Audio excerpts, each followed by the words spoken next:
Capítulo 9, donde el Mar Rojo y el Mar de las Indias se muestran propicios a los deseos de Phileas Fogg. La distancia entre Suez y Adén es exactamente de 1310 millas, y el pliego de condiciones de la compañía concede a sus vapores un transcurso de 138 horas para andarlo.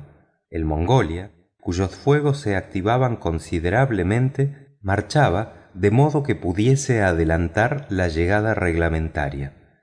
La mayor parte de los viajeros embarcados en Brindisi iban a la India.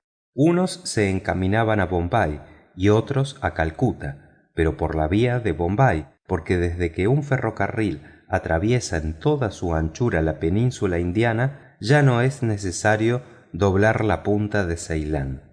Entre los pasajeros del Mongolia había algunos funcionarios civiles y oficiales de toda graduación. De estos, pertenecían unos al ejército británico, propiamente dicho. Otros mandaban tropas indígenas de cipayos, todos con muy buenos sueldos, a una hora después que el gobierno se ha sustituido a los derechos y cargas de la antigua Compañía de las Indias. Los subtenientes tenían 1.400 pesos de paga, los brigadieres 12.000 y los generales 20.000. Se vivía, por lo tanto, bien a bordo del Mongolia, entre aquella sociedad de funcionarios con los cuales alternaban algunos jóvenes ingleses que con 1.000.000 en el bolsillo iban a fundar a lo lejos establecimientos de comercio. El purser, hombre de confianza de la compañía, igual al capitán a bordo, lo hacía todo con suntuosidad. En el almuerzo de la mañana, en el lunch de las 2, en la comida de las 5:30, en la cena de las 8, las mesas crujían bajo el peso de la carne fresca y de los entremeses que suministraba la carnicería y la repostería del vapor. Las pasajeras, de las cuales había algunas, mudaban de traje 2 veces al día. Había música y hasta baile cuando el mar lo permitía. Pero el Mar Rojo es muy caprichoso y con frecuencia proceloso, como todos los golfos largos y estrechos. Cuando el viento soplaba de la costa de Asia o de la de África, el Mongolia de casco fusiforme, tomado de través, sufría espantosos vaivenes. Las damas desaparecían entonces, los pianos callaban, los cantos y las danzas cesaban a un tiempo. Y entretanto, a pesar de la ráfaga y a pesar de las olas, el vapor, impelido por su poderosa máquina, corría sin tardanza hacia el estrecho de Bab el Mandeb.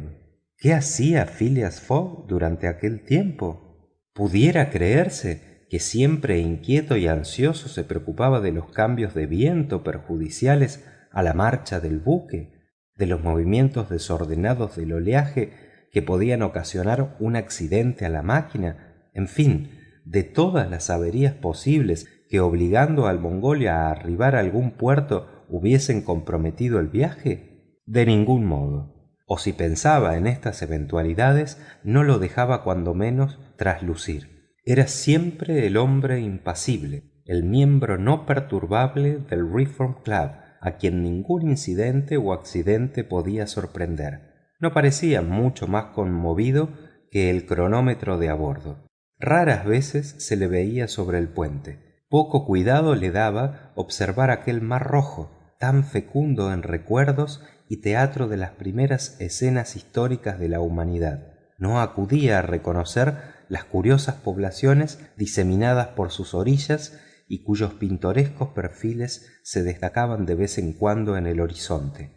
Ni siquiera pensaba en los peligros de aquel golfo, de que siempre han hablado con espanto los antiguos historiadores de Estrabón, Arriano, Artemidoro, Edrisi, en el cual no se aventuraban los navegantes antiguamente sin haber consagrado su viaje con sacrificios propiciatorios. ¿Qué hacía entonces aquel hombre original encarcelado en el Mongolia? Hacía, primeramente, sus 4 comidas diarias, sin que nunca el cabeceo ni los vaivenes pudieran desconcertar máquina tan maravillosamente organizada. Y después jugaba al whist. Había encontrado compañeros para el juego tan rabiosamente aficionados como él: un recaudador de impuestos que iba a Goa, un ministro, el reverendo Décimo Smith, que regresaba a Bombay, y un brigadier general del ejército inglés, que se iba a reunir con su cuerpo a Benares. Estos tres personajes tenían por el whist igual pasión que Mr. Fogg, y jugaban durante horas enteras con no menos silencio que él. En cuanto a Picaporte, no le atacaba el mareo. Ocupaba un camarote de proa y comía concienzudamente. Debemos decir que este viaje, hecho con tales condiciones, no le disgustaba y procuraba sacar partido de él. Bien mantenido, bien alojado, veía tierras y por otra parte tenía la esperanza de que esta broma acabaría en Bombay. Al día siguiente de la salida de Suez, 29 de octubre, no dejó de darle gusto el encuentro que hizo en el puente del obsequioso personaje a quien se había dirigido al desembarcar en Egipto. «No me engaño», le dijo al acercarse con una amable sonrisa. «Vos sois el caballero que fue tan complaciente en servirme de guía por las calles de Suez». «En efecto», respondió el agente, «os reconozco. Sois el criado de ese inglés tan original». «Precisamente, señor». «Fix». «Señor Fix», respondió Picaporte. «Me alegro de veros a bordo. ¿Y a dónde vais?» «Lo mismo que vos, a Bombay». «Mucho mejor. ¿Habéis hecho ya este viaje?» «Muchas veces», respondió Fix. «Soy agente de la Compañía Peninsular». «¿Entonces conocéis la India?» «Pero sí», respondió Fix, que no quería aventurarse mucho. «¿Y es curioso este país?» «Muy curioso. Mezquitas, minaretes, templos, faquires, pagodas, tigres, serpientes, bayaderas. Pero debemos esperar que tendráis tiempo de visitarlo». «Así lo espero, señor Fix. Ya comprenderéis que no es permitido a un hombre de entendimiento sano pasar la vida saltando de un vapor a un ferrocarril y de un ferrocarril a un vapor, con el pretexto de dar la vuelta al mundo en 80 días. No, toda esta gimnasia terminará en Bombay, no lo dudéis». «¿Y está bueno, Mr. Fogg?», preguntó Fix con el acento más natural. «Muy bueno, señor Fix. Y moi también. Por cierto, como lo mismo que un ogro en ayunas. Es el aire del mar». «Pero nunca veo a vuestro amo sobre el puente». «Nunca, nunca. ¿No es curioso?» «Sabéis, señor Picaporte, que este pretendido viaje en 80 días pudiera muy bien ocultar alguna misión secreta, una misión diplomática, por ejemplo». «A fe mía, señor Fix, que yo nada sé, os lo declaro, ni daría media corona por saberlo». Desde este encuentro Picaporte y Fix hablaron juntos con frecuencia. El inspector de policía tenía empeño en trabar intimidad con el criado de Mr. Fogg. Esto podía serle útil en caso necesario. Le ofrecía a menudo en el bar room del Mongolia algunos vasos de whisky o de pale ale que el buen muchacho aceptaba sin ceremonia y hacía repetir, para no ser menos, pareciéndole el señor Fix un caballero muy honrado.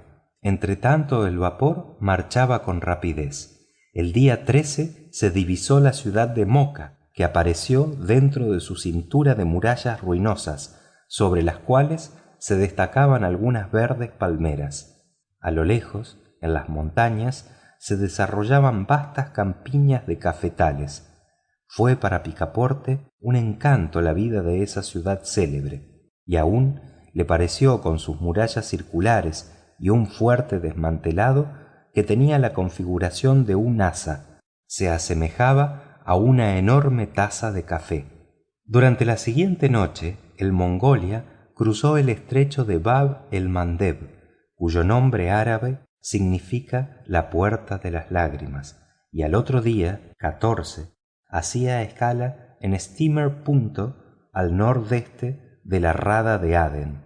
Allí era donde debía reponerse de combustible. Grave e importante asunto es esa alimentación de la hornilla de los vapores a semejantes distancias de los centros de producción. Solo para la compañía peninsular es un gasto anual de 4 millones de pesos. Ha sido necesario establecer depósitos en varios puertos, saliendo el coste del carbón en tan remotos parajes a 16 pesos la tonelada. El Mongolia tenía que recorrer todavía 1.650 millas para llegar a Bombay y debía estar 3 horas en Steamer Punto a fin de llenar sus bodegas. Pero esta tardanza no podía perjudicar de ningún modo el programa de Phileas Fogg. Estaba prevista. Además, el Mongolia, en lugar de llegar a Adén el 15 de octubre por la mañana, entraba el 14 por la tarde.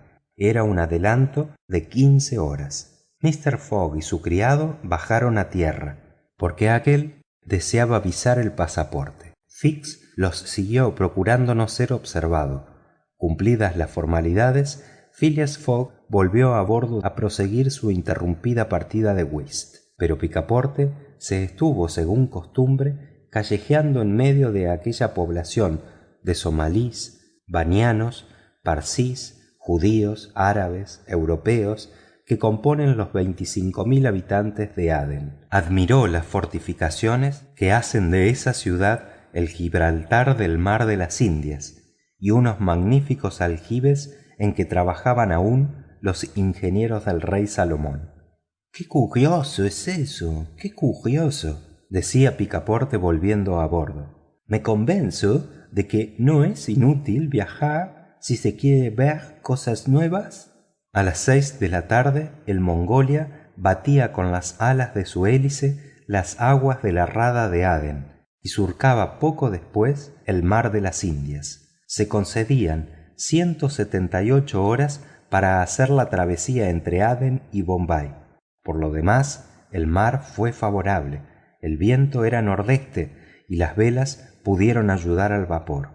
El buque, mejor sostenido, cabeceó menos y las pasajeras volvieron a aparecer sobre el puente recién compuestas, comenzando de nuevo los cantos y los bailes.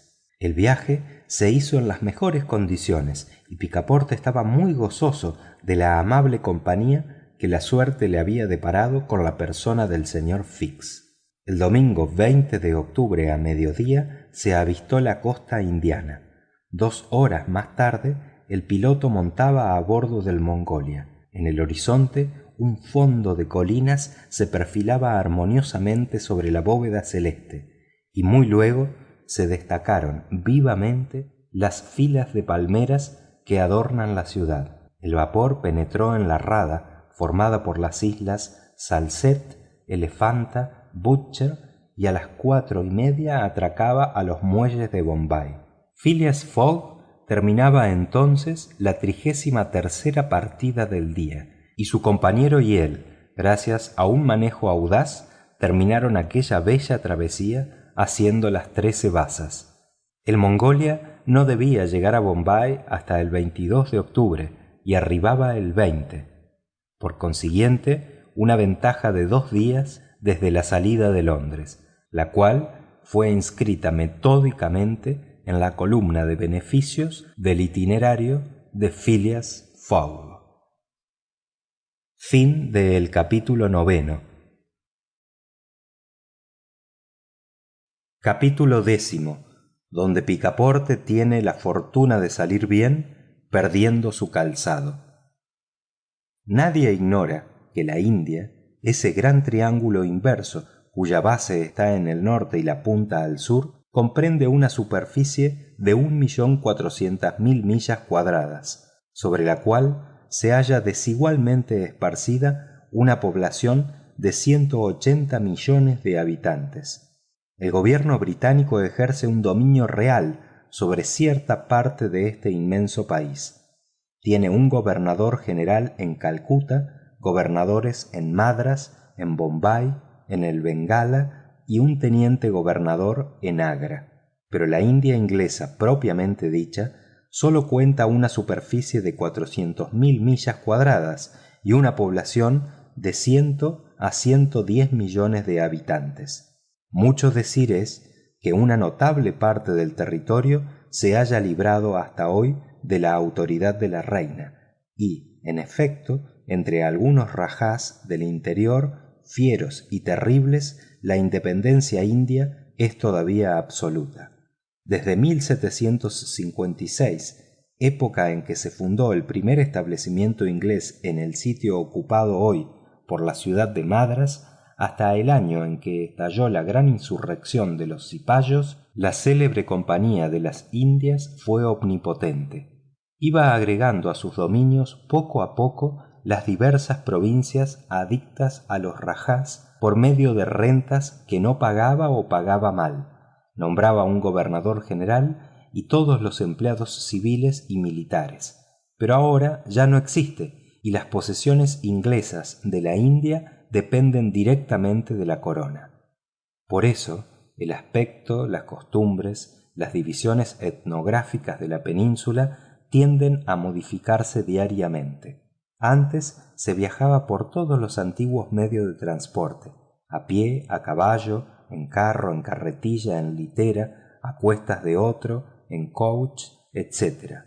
Ahora, unos barcos de vapor recorren a gran velocidad el Indus y el Ganges, y un ferrocarril que atraviesa la India en toda su anchura, ramificándose en su trayecto, pone a Bombay a 3 días tan solo de Calcuta. El trazado de este ferrocarril no sigue la línea recta a través de la India.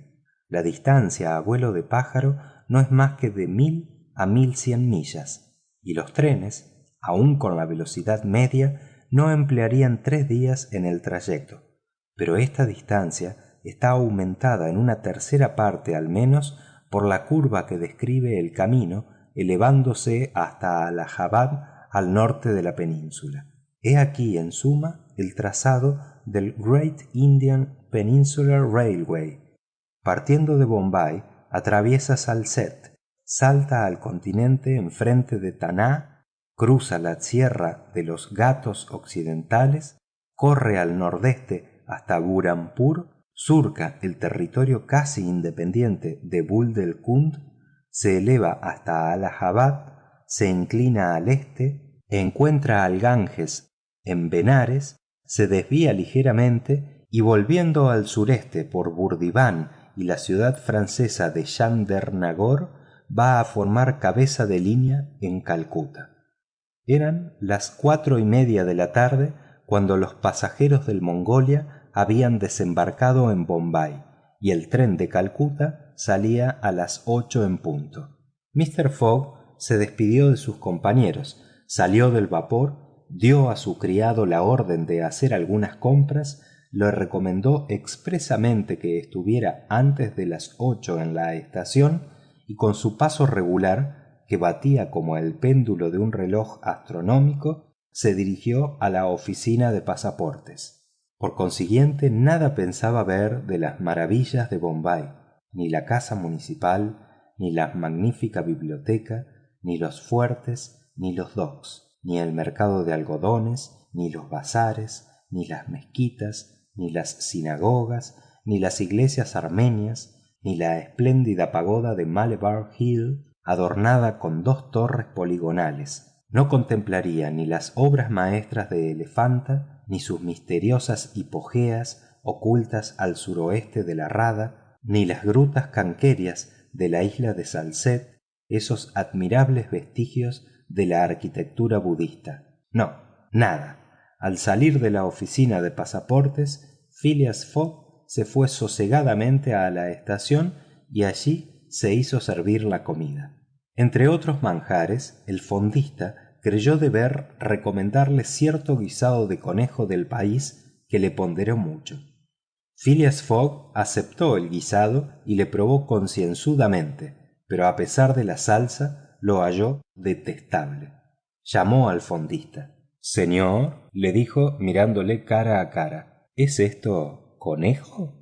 Sí, milord, respondió descaradamente el perillán, conejo de esta tierra. ¿Y no ha mallado cuando le han muerto? ¿Mallado? Oh, milord, un conejo, os juro. Señor fondista, replicó con frialdad Mr. Fogg, no juréis, y acordaos de esto. Antiguamente en la India los gatos eran animales sagrados. Era el buen tiempo. ¿Para los gatos, milord?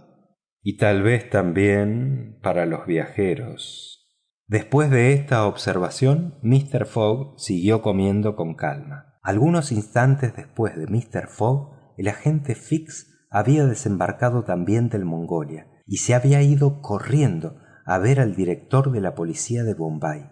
Le dio a conocer la misión de que estaba encargado y su situación respecto del presunto autor del robo. ¿Se había recibido de Londres una orden de prisión? No, no se había recibido nada. Y en efecto, la orden no podía haber llegado todavía. Fix quedó desconcertado. Quiso conseguir del director la orden, pero le fue negada. Era asunto que competía a la administración metropolitana, siendo ella quien sólo podía dar legalmente un mandato de prisión.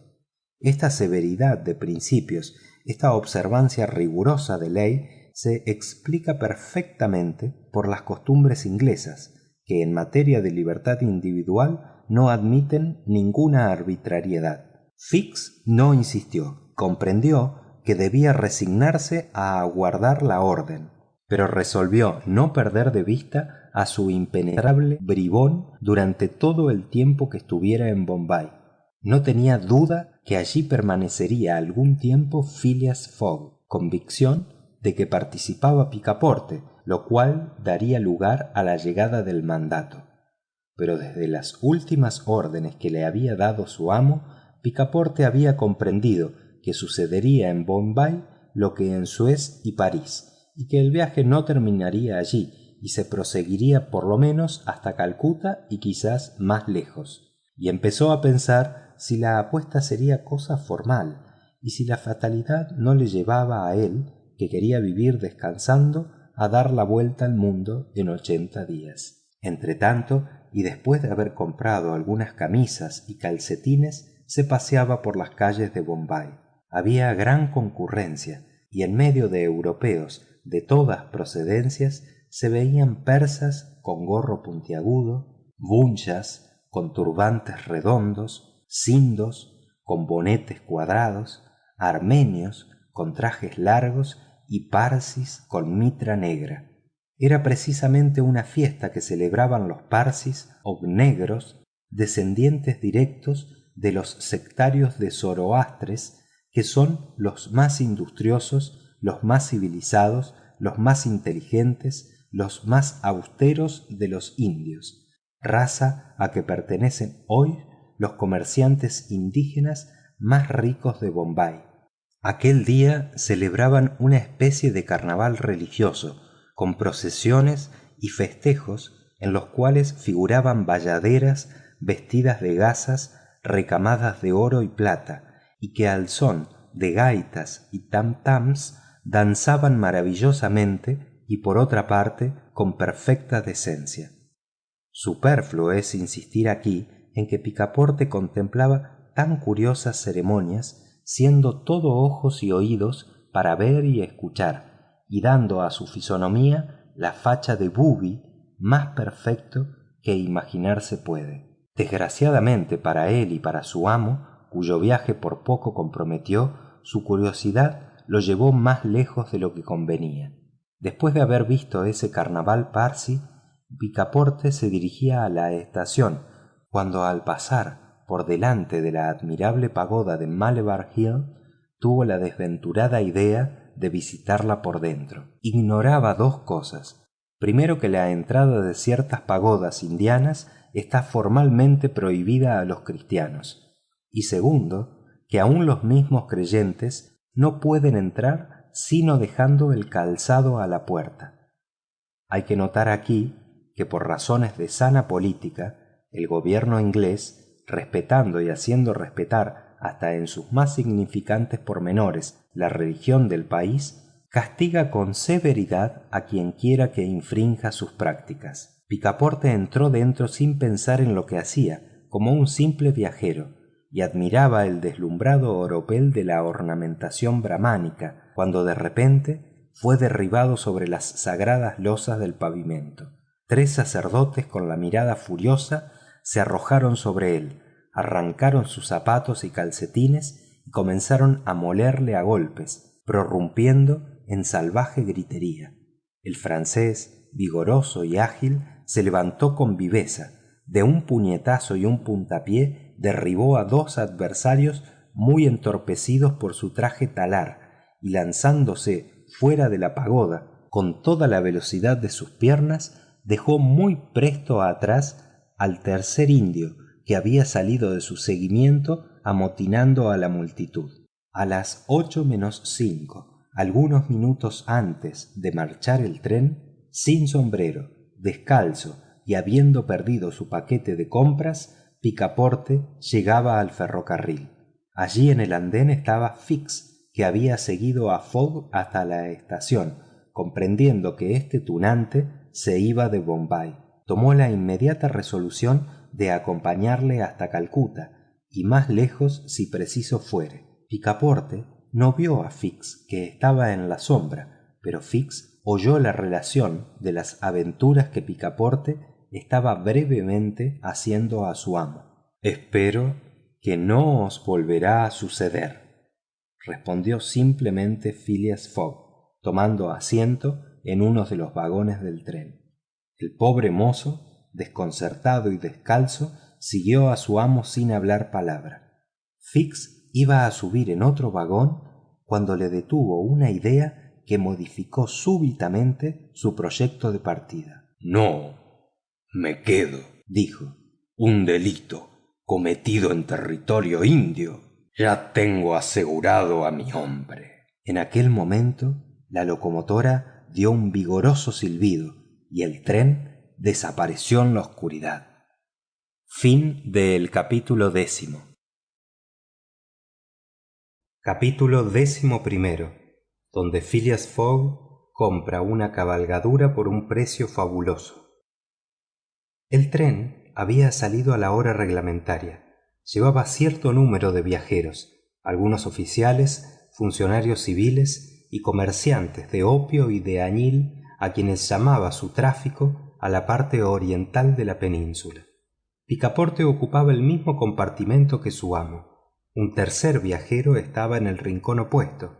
Era el brigadier general Sir Francis Cromarty, uno de los compañeros de juego de Mr. Fogg durante la travesía de Suez a Bombay, que iba a reunirse con sus tropas acantonadas cerca de Benares. Sir Francis Cromarty, alto rubio de 50 años de edad, que se había distinguido mucho en la guerra de los cipayos, hubiera verdaderamente merecido la calificación de indígena. Desde su joven edad habitaba la India y no había ido sino muy raras veces a su país natal. Era hombre instruido que de buena gana hubiera dado informes sobre los usos, historias y organización del país indio si Phileas Fogg hubiese sido hombre capaz de pedirlos. Pero este caballero no pedía nada, no viajaba, sino que estaba describiendo una circunferencia. Era un cuerpo grave recorriendo una órbita alrededor del globo terrestre según las leyes de la mecánica racional. En aquel momento rectificaba para sus adentros el cálculo de las horas empleadas desde su salida de Londres y se hubiera dado un restregón de manos a no ser enemigo de movimientos inútiles. No había dejado Sir Francis Cromarty de reconocer la originalidad de su compañero de viaje, bien que no lo hubiera estudiado sino con los naipes en la mano. Tenía, pues, fundamento para indagar si el corazón humano que latía bajo aquella corteza, si Phileas Fogg poseía un alma sensible a las bellezas de la naturaleza y a las aspiraciones morales. Era esto para él cuestión a ventilar. de todos los seres originales que el brigadier general había encontrado, ninguno era comparable con ese producto de las ciencias exactas. Phileas Fogg no había ocultado a Sir Francis Cromarty su proyecto de viaje alrededor del mundo ni las condiciones en que lo verificaba. El brigadier general no vio en esta apuesta más que una excentricidad sin objeto útil y a la cual faltaba necesariamente el transire benefaciendo que debe guiar a todo hombre razonable. En el modo de proceder del extravagante gentleman lo pasaría evidentemente sin hacer nada ni por sí mismo ni por sus semejantes. Una hora después de haber salido de Bombay, el tren, salvando los viaductos, había atravesado la isla Salcette y corría sobre el continente. En la estación de Kalyan dejó a la derecha el ramal que por Kandalá y Puná desciende al suroeste de la India y llegó a la estación de Paul. Aquí entró en las montañas muy ramificadas de los Ghats orientales, sierra con base de trap y basalto, cuyas altas cumbres están cubiertas de espeso monte. De vez en cuando Sir Francis Cromarty y Phileas Fogg cruzaban algunas palabras, y en este momento el brigadier general, procurando animar una conversación que con frecuencia languidecía, dijo: «Hace algunos años, Mr. Fogg, que hubierais tenido aquí un atraso que probablemente hubiera comprometido vuestro itinerario». «¿Por qué, Sir Francis?» «Porque el ferrocarril terminaba al pie de estas montañas. Era necesario atravesar en palanquín o a caballo hasta la estación de Kandalá, situada a la vertiente opuesta. Esa tardanza no hubiera de modo alguno descompuesto el plan de mi programa», respondió Mr. Fogg. «No he dejado de prever la eventualidad de ciertos obstáculos». «Sin embargo, Mr. Fogg», repuso el brigadier general, «habéis estado a punto de cargar con muy mal negocio por la aventura de ese mozo». Picaporte, con los pies envueltos en la manta de viaje, dormía profundamente sin soñar que se hablaba de él. «El gobierno inglés es muy severo y con razón en ese género de delitos», repuso Sir Francis Cromarty. «Atiende más que todo a que se respeten los usos religiosos de los indios, y si hubiesen cogido a vuestro criado». «Y bien, cogiéndole, Sir Francis», respondió Mr. Fogg, «le habrían condenado y después de sufrir su pena hubiera vuelto tranquilamente a Europa. No veo por qué ese asunto tendría que perjudicar a su amo». Y con esto la conversación se enfrió de nuevo. Durante la noche el tren atravesó los Ghats, pasó por Nasik y al día siguiente, 21 de octubre, corría por un territorio casi llano formado por la comarca del Khandeish. La campiña, bien cultivada, estaba llena de villorios, sobre los cuales el minarete de la pagoda reemplazaba al campanario de la iglesia europea. Esta región, fértil, estaba regada por numerosos arroyuelos, afluentes la mayor parte o subafluentes del Godavery. Picaporte, despierto ya, miraba y no podía creer que atravesaba el país de los indios en un tren del Great Peninsular Railway. Esto le parecía inverosímil y sin embargo nada más positivo.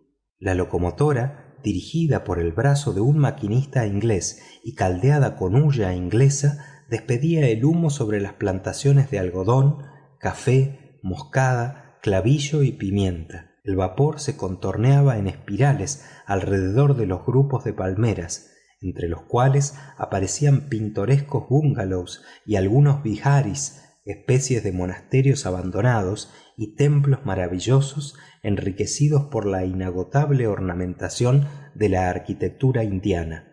Después había inmensas extensiones de tierra que se dibujaban hasta perderse de vista, juncales donde no faltaban ni las serpientes ni los tigres espantados por los relinchos del tren, y por último selvas perdidas por el trazado del camino, frecuentadas todavía por elefantes que miraban con ojo pensativo pasar el disparado convoy. Durante aquella mañana, más allá de la estación de Maligaon, los viajeros atravesaron este territorio funesto tantas veces ensangrentado por los sectarios de la diosa Kali. No lejos se elevaba Elora con sus pagodas admirables, no lejos de la célebre Aurungabad, la capital del indómito Aurengzeb, ahora simple capital de una de las provincias segregadas del reino de Nizam. En esta región era donde Feringhea, el jefe de los thugs, el rey de los estranguladores, ejercía su dominio. Estos asesinos, unidos por un lazo impalpable, estrangulaban, en honor de la diosa de la muerte, víctimas de toda edad, sin derramar sangre nunca, y hubo un tiempo en que no se podía recorrer paraje alguno de aquel terreno sin hallar algún cadáver. El gobierno inglés ha podido impedir en gran porción esos asesinatos, pero la espantosa asociación sigue existiendo y funciona todavía. A las 12:30 el tren se detuvo en la estación de Burhanpur y Picaporte pudo procurarse a precio de oro un par de babuchas adornadas con abalorios. Los viajeros almorzaron con rapidez y salieron para la estación de Asurgur después de haber costeado el río Tapti, que desagua en el golfo de Cambaya, cerca de Surate. Es oportuno dar a conocer los pensamientos que ocupaban entonces el ánimo de Picaporte. Hasta su llegada a Bombay había creído y podido creer que las cosas no pasarían de aquí. Pero ahora, desde que corría a todo vapor al través de la India, se había verificado un cambio en su ánimo. Sus inclinaciones naturales reaparecían con celeridad. Volvía a sus caprichosas ideas de la juventud, tomaba por lo serio los proyectos de su amo, creía en la realidad de la apuesta y por consiguiente en la vuelta al mundo y en el máximo de tiempo que no debía excederle. Se inquietaba ya por las tardanzas posibles y por los accidentes que podían sobrevenir en el camino. Se sentía como interesado en esta apuesta y temblaba a la idea que tenía de haberla podido comprometer la víspera con su imperdonable estupidez. Por eso, siendo mucho menos flemático que Mr. Fogg, estaba mucho más inquieto.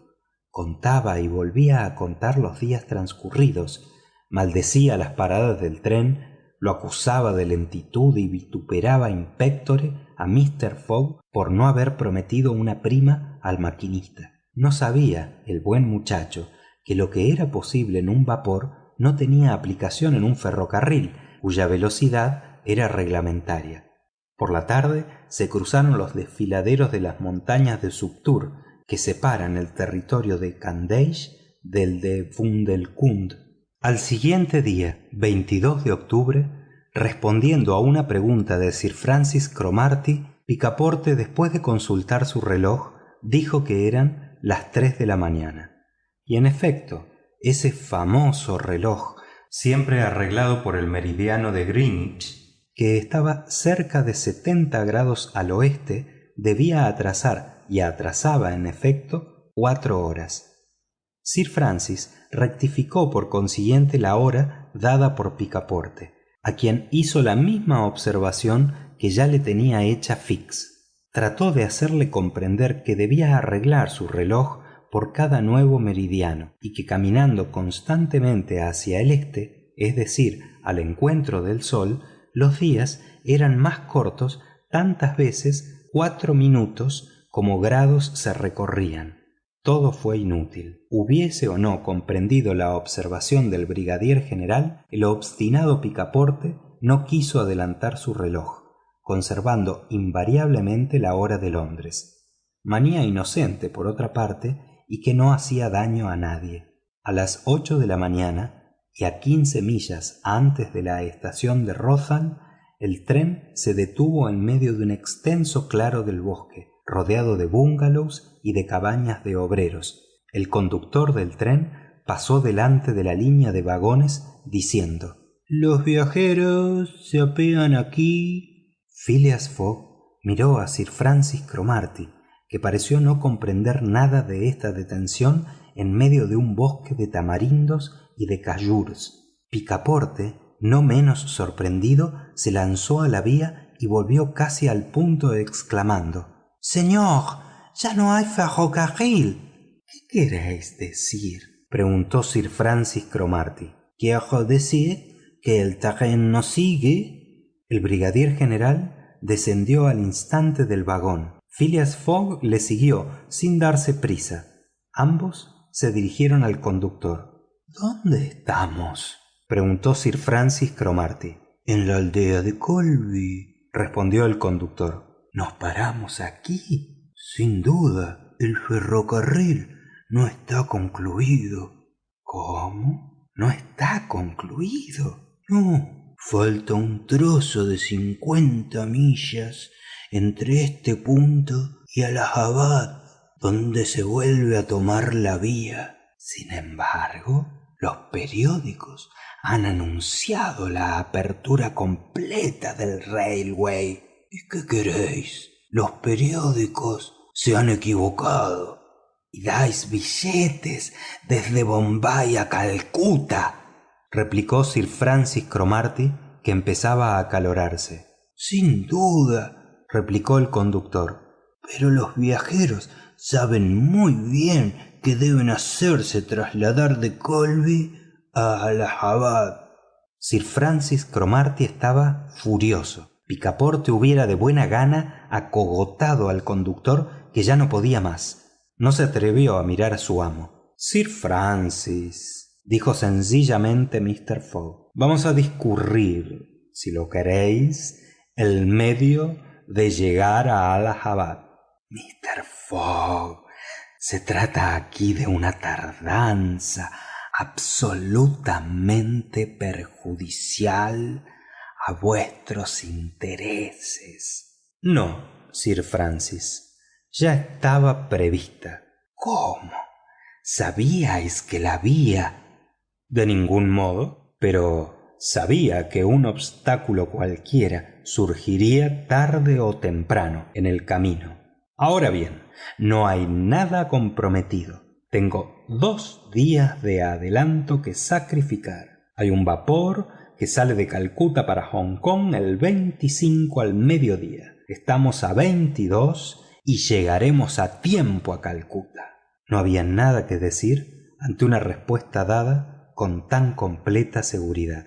Demasiado era cierto que los trabajos del ferrocarril terminaban allí. Los periódicos son como algunos relojes que tenían la manía de adelantar y habían anunciado prematuramente la conclusión de la línea. La mayor parte de los viajeros conocían esa interrupción de la vía y al apearse del tren se habían apoderado de los vehículos de todo género que había en el Villorio: palquigaris de 4 ruedas, carretas arrastradas por unos zebús, especie de bueyes de jiba, carros de viaje semejantes a pagodas ambulantes, palanquines, caballos, etc. Así es que Mr. Fogg y Sir Francis, después de haber registrado toda la aldea, se volvieron sin haber encontrado nada. «Iré a pie», dijo Phileas Fogg. Picaporte, que entonces se reunía con su amo, hizo un ademán significativo al considerar sus magníficas babuchas. Por fortuna, había ido también de descubierta, por su parte, y titubeando un poco dijo: «Señor, me parece que he hallado un medio de transporte». «¿Cuál?» «Un elefante que pertenece a un indio que vive a 100 pasos de aquí». «Vamos a ver el elefante», respondió Mr. Fogg. 5 minutos después, Phileas Fogg, Sir Francis Cromarty y Picaporte llegaban cerca de una choza adherida a una cerca, formada por altas empalizadas. En la choza había un indio y en la cerca un elefante. El indio introdujo a Mr. Fogg y a sus dos compañeros en la cerca. Allí se encontraron en presencia de un animal medio domesticado que su propietario domaba no para hacerlo animal de carga, sino de combate. Con este fin había comenzado por modificar el carácter naturalmente apacible del elefante, procurando conducirlo gradualmente a ese paroxismo de furor llamado mutz en lengua india, y esto manteniéndolo durante 3 meses con azúcar y manteca. Este tratamiento puede parecer poco a propósito para obtener semejante resultado, pero no deja de ser empleado con éxito por los criadores. Afortunadamente para Fogg, el elefante en cuestión llevaba poco tiempo de ese régimen y el mutz no se había declarado todavía. Kiouni, así se llamaba el animal, podía, como todos sus congéneres, hacer durante mucho tiempo una marcha rápida, y a falta de otra cabalgadura, Phileas Fogg resolvió utilizarlo. Pero los elefantes son caros en la India, donde comienzan a escasear. Los machos, que convienen por las luchas de los circos, son muy solicitados. Estos animales no se reproducen sino raras veces cuando están domesticados, de tal suerte que solamente pueden obtenerlos cazándolos. Por eso están muy cuidados, y cuando Mr. Fogg preguntó al indio si quería alquilarle su elefante, el indio se negó a ello resueltamente. Fogg insistió y ofreció un precio excesivo por el animal: 50 pesos por hora. Denegación. 100 pesos. Denegación también. 200 pesos. Siempre la misma denegación. Picaporte brincaba a cada puja, pero el indio no se dejaba tentar. Era buena suma, sin embargo. Suponiendo que el elefante echase 15 horas hasta Allahabad, eran 3.000 pesos lo que producía para su dueño. Phileas Fogg, sin acalorarse, propuso entonces la compra del animal y le ofreció 5.000 pesos. El indio no quería vender. Tal vez el perillán olfateaba un buen negocio. Sir Francis Cromarty llevó a Mr. Fogg aparte y le recomendó que reflexionase antes de excederse. Phileas Fogg respondió a su compañero que no tenía costumbre de obrar sin reflexión, que se trataba, en fin de cuenta, de una apuesta de 100.000 pesos, que ese elefante le era necesario y que, aun pagándolo 20 veces más de lo que valía, lo poseería. Mr. Fogg se acercó de nuevo al indio, cuyos ojuelos, encendidos por la codicia, dejaban ver que no se trataba para él sino de una cuestión de precio. Phileas Fogg ofreció sucesivamente 6.000 pesos, después 7.500, enseguida 9.000 y por último 10.000 pesos. Picaporte, tan coloradote de ordinario, estaba pálido de emoción. A los 10.000 pesos el indio se entregó. «¡Por mis babuchas!», exclamó Picaporte. «A buen precio hay quien pone la carne de elefante». Arreglado el negocio, ya no faltaba más que guía, lo cual fue más fácil. Un joven parsi de rostro inteligente ofreció sus servicios. Mr. Fogg aceptó y le prometió una gruesa remuneración, la cual no podía menos de contribuir a redoblar su inteligencia. Sacaron y equiparon el elefante sin tardanza. El parsi conocía perfectamente el oficio de mahout o cornac. Cubrió con una especie de hopalanda los lomos del elefante y dispuso por cada lado 2 especies de cuévanos bastante poco confortables. Phileas Fogg pagó al indio en billetes de banco que extrajo del famoso saco. Parecía ciertamente que se sacaban de las entrañas de Picaporte. Después Mr. Fogg ofreció a Sir Francis Cromarty trasladarlo a la estación de Allahabad. El brigadier general aceptó. Un viajero más no podía fatigar al gigantesco elefante. Se compraron víveres en Colby. Sir Francis Cromarty tomó asiento en uno de los cuévanos y Phileas Fogg en otro. Picaporte montó a horcajadas sobre la hopalanda entre su amo y el brigadier general. El parsi se colocó sobre el cuello del elefante y a las 9 salían del villorrio y penetraban por el camino más corto en la frondosa selva de esas palmeras asiáticas llamadas lataneros. Fin del capítulo 11. Capítulo 12, donde Phileas Fogg y sus compañeros se aventuran por las selvas de la India y lo que de esto se sigue. A fin de abreviar la distancia, el guía dejó a la derecha el trazado de la vía, cuyos trabajos se estaban ejecutando.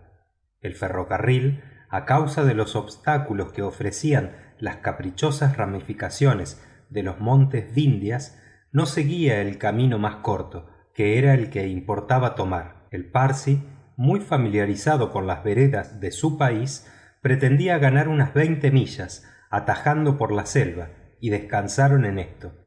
Phileas Fogg y Francis Cromarty, metidos hasta el cuello en sus cuévanos, iban muy traqueteados por el rudo trote del elefante, a quien imprimía su conductor una marcha rápida, pero soportaban la situación con la flema más británica, hablando por otra parte poco y viéndose apenas el uno al otro.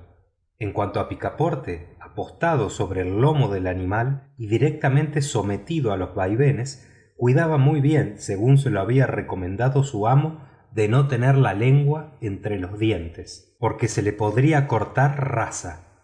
El buen muchacho, ora despedido hacia el cuello del elefante, ora hacia las ancas, daba volteretas como un clown sobre el trampolín, pero en medio de sus saltos de carpa se reía y bromeaba, sacando de vez en cuando un terrón de azúcar que el inteligente Kiouni tomaba con la trompa, sin interrumpir un solo instante su trote regular. Después de 2 horas de marcha, el guía detuvo al elefante y le dio una hora de descanso. El animal devoró ramas y arbustos, después de haber bebido en una charca inmediata. Sir Francis Cromarty no se quejó de esta parada, pues estaba molido. Mr. Fogg parecía estar tan listo como si acabara de salir de su cama. «Pero es de hierro», dijo el brigadier general mirándole con admiración. «De hierro forjado», respondió Picaporte, que se ocupó en preparar un almuerzo breve. A las 12 dio el guía la señal de marcha. El país tomó muy luego un aspecto muy agreste. A las grandes selvas sucedieron los bosques de tamarindos y de palmeras enanas, y luego extensas llanuras áridas, erizadas de árboles raquíticos y sembradas de grandes pedriscos de sienita. Toda esta parte del alto Bundelbund, poco frecuentada por los viajeros, está habitada por una población fanática, endurecida en las prácticas más terribles de la religión india. La dominación de los ingleses no ha podido establecerse regularmente sobre un territorio sometido a la influencia de los rajás, a quienes hubiera sido difícil alcanzar en sus inaccesibles retiros de los Vindhias. Varias veces se vieron bandadas de indianos feroces que hacían un ademán de cólera al observar el rápido paso del elefante.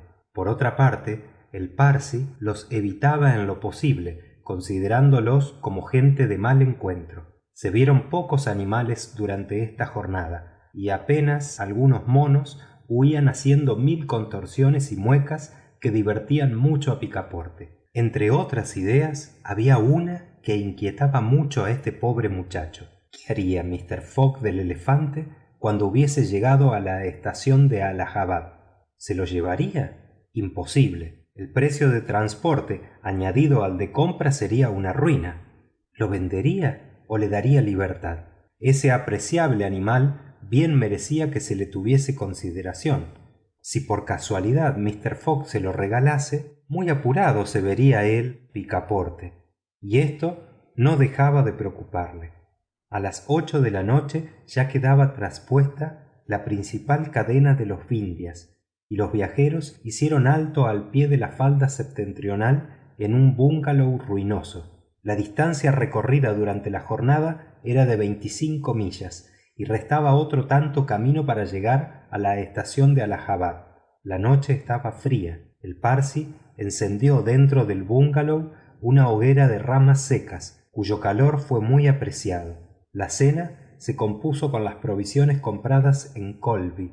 Los viajeros comieron cual gente rendida y cansada. La conversación, que empezó con algunas frases entrecortadas, se terminó con sonoros ronquidos. El guía estuvo vigilando junto a Kiouni, que se durmió de pie apoyado en el tronco de un árbol grande. Ningún incidente ocurrió aquella noche. Algunos rugidos de lobos tigres y de panteras perturbaron alguna vez el silencio, mezclados con los agudos chillidos de los monos, pero los carnívoros se contentaron con gritar y no hicieron ninguna demostración hostil contra los huéspedes del bungalow.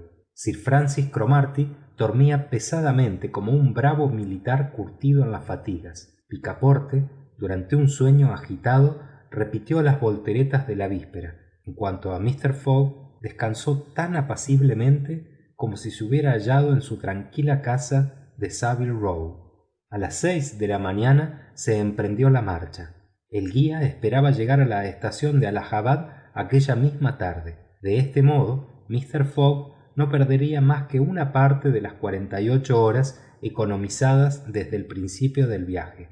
Se bajaron las últimas cuestas de los Vindhias. Kiouni seguía su marcha rápida y hacia mediodía el guía dio vuelta al villorrio de Callaghan, situado sobre el Caní, uno de los subafluentes del Ganges. Evitaba siempre los parajes habitados, creyéndose más seguro en el campo desierto, donde se encuentran las primeras depresiones de la cuenca del gran río. La estación de Allahabad no estaba a 12 millas al nordeste. Se hizo alto bajo un bosquecillo de bananos, cuya fruta, tan sana como el pan, tan suculenta como la crema, dicen los viajeros, fue muy apreciada. A las 2, el guía entró bajo la cubierta de una selva espesa que debía atravesar por un espacio de muchas millas. Prefería bajar así a cubierto de los bosques. En todo caso, no había tenido hasta entonces ningún encuentro sensible y el viaje debía cumplirse, al parecer, sin accidentes, cuando el elefante, dando algunas señales de inquietud, se paró de repente. Eran entonces las 4. «¿Qué hay?», preguntó Sir Francis Cromarty, quien sacó la cabeza fuera de su cuévano. «No lo sé», respondió el parsi, prestando oído a un murmullo confuso que pasaba por la espesa enramada. Algunos instantes después el murmullo fue aún más perceptible. Parecía un concierto, distante aún, de voces humanas y de instrumentos de cobre. Picaporte se volvía todo ojos y orejas. Mr. Fogg aguardaba pacientemente sin pronunciar una sola palabra. El parsi saltó a tierra, ató el elefante a un árbol y penetró en lo más espeso del bosque. Algunos minutos después volvió diciendo: «Una procesión de brahmanes que vienen hacia aquí. Si es posible, procuremos no ser vistos». El guía desató el elefante y lo condujo a una espesura, recomendando a los viajeros que no se apeasen, mientras él mismo estaba preparado para montar rápidamente en el caso de hacerse necesaria la fuga. Creyó que la comitiva de fieles pasaría sin verle, porque lo tupido de la enramada lo ocultaba completamente. El ruido discordante de las voces e instrumentos se acercaba. Unos cantos monótonos se mezclaban con el toque de tambores y timbales. Pronto apareció bajo los árboles la cabeza de la procesión, a unos 50 pasos del puesto ocupado por Mr. Fogg y sus compañeros. Distinguían con facilidad a través de las ramas el curioso personal de aquella ceremonia religiosa. En primera línea avanzaban unos sacerdotes cubiertos de mitras y vestidos con largo y abigarrado traje. Estaban rodeados de hombres, mujeres y niños que cantaban una especie de salmodia fúnebre, interrumpida en intervalos iguales por golpes de tam-tam y de timbales. Detrás de ellos, sobre un carro de ruedas anchas, cuyos rayos figuraban con las llantas un ensortijamiento de serpientes, apareció una estatua horrorosa tirada por 2 pares de cebús ricamente enjaezados. Esta estatua tenía 4 brazos, el cuerpo teñido de rojo sombrío, los ojos extraviados, el pelo enredado, la lengua colgante y los labios teñidos con gen y betel. En su cuello se arrollaba un collar de cabezas de muerto y sobre su cadera había una cintura de manos cortadas. Estaba de pie sobre un gigante derribado que carecía de cabeza. Sir Francis Cromarty reconoció aquella estatua. «La diosa Kali», dijo en voz baja, «la diosa del amor y de la muerte». «De la muerte, consiento», dijo Picaporte, «pero del amor, nunca. Vaya una mujer fea». El parsi le hizo seña para que callara. Alrededor de la estatua se movía y agitaba en convulsiones un grupo de viejos faquires, listados con bandas de ocre, cubierto de incisiones cruciales que goteaban sangre, energúmenos estúpidos que en las ceremonias indias se precipitan aún bajo las ruedas del carro de Jaggernaut. Detrás de ellos, algunos brahmanes, en toda la suntuosidad de su traje oriental, arrastraban una mujer que apenas se sostenía. Esta mujer era joven y blanca, como una europea. Su cabeza, su cuello, sus hombros, sus orejas, sus brazos, sus manos, sus pulgares estaban sobrecargados de joyas, collares, brazaletes, pendientes y sortijas. Una túnica recamada de oro y recubierta de una muselina ligera dibujaba los contornos de su talle.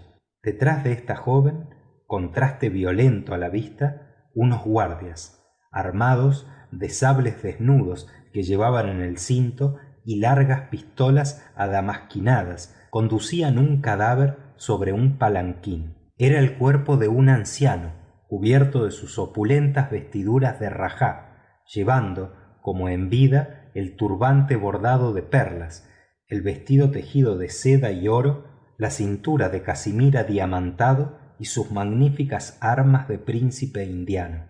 Después, unos músicos y una retaguardia de fanáticos, cuyos gritos cubrían a veces el estrépito atronador de los instrumentos, cerraban el cortejo. Después, unos músicos y una retaguardia de fanáticos, cuyos gritos cubrían a veces el estrépito atronador de los instrumentos, cerraban el cortejo. Sir Francis miraba toda esta pompa con aire singularmente triste, y volviéndose hacia el guía le dijo: «Un sutí». El parsi hizo una seña afirmativa y puso un dedo en sus labios. La larga procesión se desplegó lentamente bajo los árboles y bien pronto desaparecieron en la profundidad de la selva. Poco a poco los cantos se amortiguaron. Hubo todavía algunas ráfagas de lejanos gritos y por último, a todo este tumulto sucedió un profundo silencio. Phileas Fogg había oído la palabra pronunciada por Sir Francis Cromarty y tan luego como la procesión desapareció preguntó: «¿Qué es un sutí?» «Un sutí, Mr. Fogg», respondió el brigadier general, «es un sacrificio humano, pero voluntario. Esa mujer que acabáis de ver será quemada mañana en las primeras horas del día». «¡Ah, pillos!», exclamó Picaporte, que no pudo contener este grito de indignación. «¿Y el cadáver?», preguntó Mr. Fogg. «Es el del príncipe, su marido», respondió el guía. «Un rajá independiente de Bundelkund». «¿Cómo?», replicó Phileas Fogg sin que su voz revelase la menor emoción. «¿Esas bárbaras costumbres subsisten todavía en la India y los ingleses no han podido destruirlas?» «En la mayor parte de la India», respondió Sir Francis Cromarty, «esos sacrificios no se cumplen ya. Pero no tenemos ninguna influencia sobre esas comarcas salvajes y especialmente sobre ese territorio del Bundelkund, toda la falda septentrional de los Vindhias es el teatro de muertes y saqueos incesantes. Desgraciada, decía Picaporte, quemada viva. Sí, repuso el brigadier general, quemada, y si no lo fuera, no podéis figuraros a qué miserable condición se vería reducida por sus mismos deudos. Le afeitarían la cabeza, le darían por alimentos algunos puñados de arroz, la rechazarían, sería considerada como una criatura inmunda y moriría en algún rincón como un perro sarnoso. Por eso, la perspectiva de esta horrible existencia impele con frecuencia a esas desgraciadas al suplicio, mucho más que el amor o el fanatismo religioso. Algunas veces, sin embargo, el sacrificio es realmente voluntario y se necesita la intervención enérgica del gobierno para impedirlo. Así es que hace algunos años yo residía en Bombay cuando una joven viuda pidió al gobierno autorización para quemarse con el cuerpo del marido. Como podéis pensarlo, el gobierno la negó. Entonces la viuda fue a refugiarse al territorio de un rajá independiente, donde consumó su sacrificio. Durante la relación del brigadier general, el guía movía la cabeza, y cuando aquél concluyó de hablar, este último dijo: El sacrificio que ha de verificarse mañana al amanecer no es voluntario. ¿Cómo lo sabéis? Es una historia que todo el mundo conoce en el Bundelkund, respondió el guía. Sin embargo, esa desventurada no parecía oponer resistencia, observó Sir Francis Cromarty. Es porque la han emborrachado con zumo de cáñamo y de opio. Pero, ¿a dónde la llevan? A la pagoda de Pillaji, a 2 millas de aquí. Allí pasará la noche aguardando la hora del sacrificio. ¿Y este sacrificio se verificará? Mañana, con los primeros albores del día. Después de esta respuesta, el guía hizo salir el elefante de la espesura y montó sobre su cuello, pero en el momento en que iba a excitarle con un silbido particular, Mr. Fogg lo detuvo y dirigiéndose a Sir Francis Cromarty le dijo: ¿Y si salvásemos a esa mujer? ¿Salvar a esa mujer, Mr. Fogg?, exclamó el brigadier general. Tengo todavía 12 horas de adelanto y puedo dedicarlas a esto. Sois, entonces, hombre de corazón, dijo Sir Francis Cromarty. Algunas veces, respondió sencillamente Phileas Fogg, cuando me sobra tiempo. Fin del capítulo 12.